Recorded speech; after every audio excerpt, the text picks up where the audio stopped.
Hey guys, welcome to my channel Travel with Sobia, where I post about Canadian immigration and our daily vlogs about Canadian life.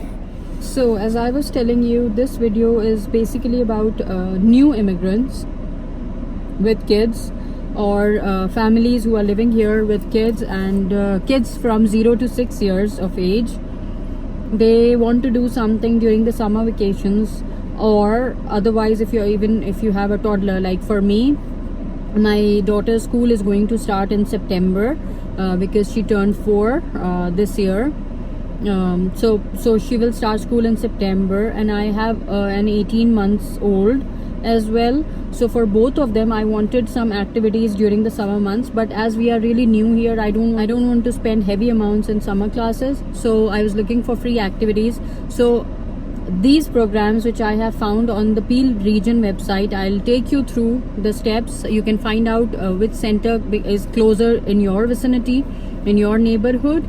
There are many around I think 400 to 700 centers in all the locations in Ontario, and I'm sure a similar program should be there in other provinces as well. So you can always find out from the website.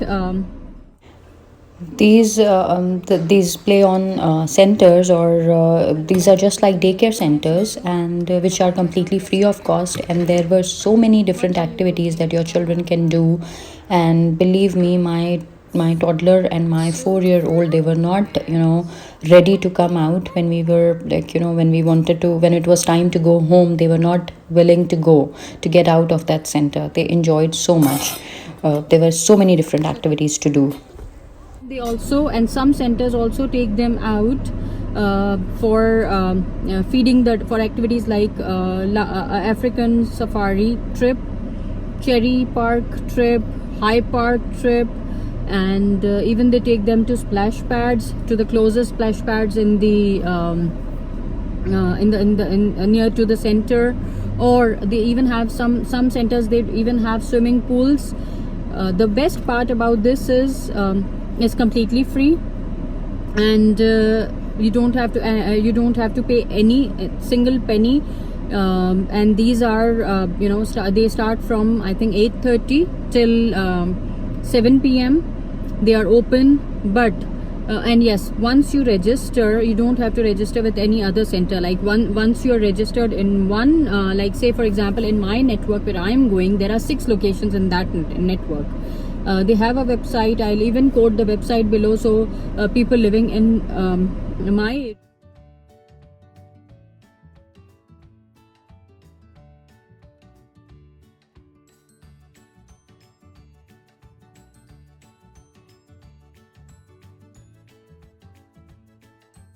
area or area near me, they can easily access to those 6 locations and see which one is suitable to them.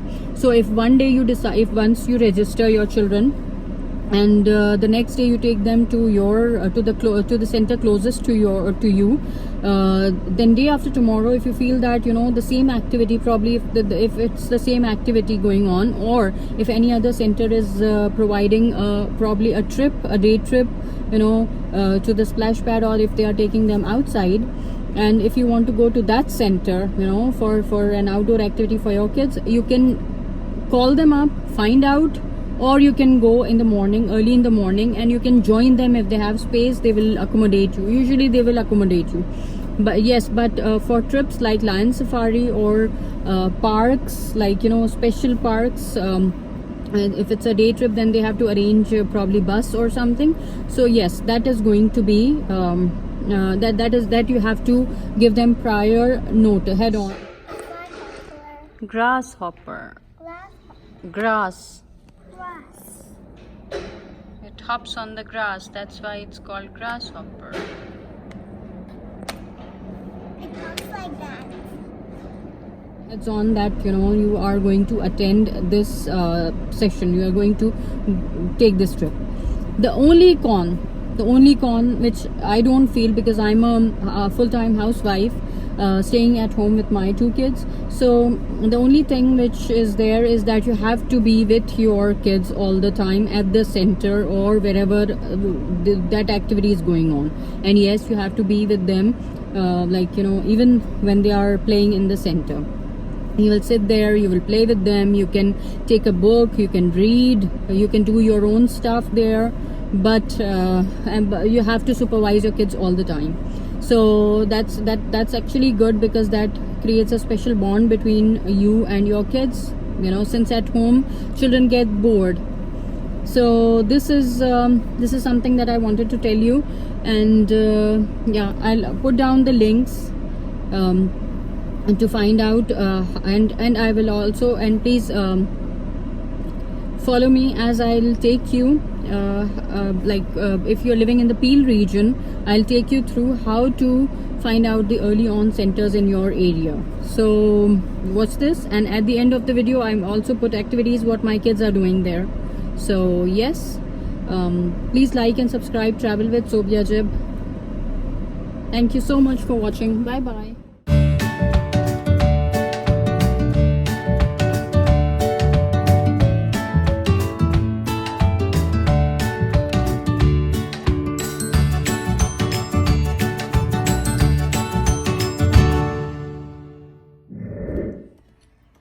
So you go to www.peelregion.ca, and then in that you go for, here are all the different things, all the different categories that you want to search for that will help you in settling in your new country. Then you click child care subsidy and early years support. There is apply for a child care subsidy, which I've talked about in my earlier video, how you can apply for a child care subsidy and how much you will get it. So you can always go to my previous video and regarding free daycare services in Ontario. Then there is licensed childcare, know your rights, find support and programs and services. To click this one, okay. Find support programs and services. We offer support for parents, caregivers, as well as families who have children with special needs. You have to go for support for parents and caregivers, and that you have to click the early on and child and family centers. Offer free drop-in programs for caregivers and children from 0 to 6 years old. You can learn and play with your child, meet people and get advice. If you have 2, 3, whatever number of children, you can just go there, get yourself and your child, get your children registered over there, and just join the fun. Enter a city address or complete postal code. For example, put your postal code, or if, say for example, I put in Tompkin, one such early on center is Tompkin School. You can find their address. So these are all the early on centers. They say that there are nearly 400 early on child and family centers and an additional 700 locations operating out of libraries, schools, parks and community centers. And early on is a combination of 4 programs. So you have all these things. You put in your postal code, it will take you to the early on centers near your residential area, and you can always click, and they will give you the hours of operation, they will give you directions, they will give you the website, telephone number. You can call them up and you can ask them how to register, when to start, and how to start your children, and what services are they providing. So if they confirm you, if some of these might not be functional, so it's always better to give them a call ahead before going in. And yeah, that's about it. Thank you so much for watching. Take care. Bye bye.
given to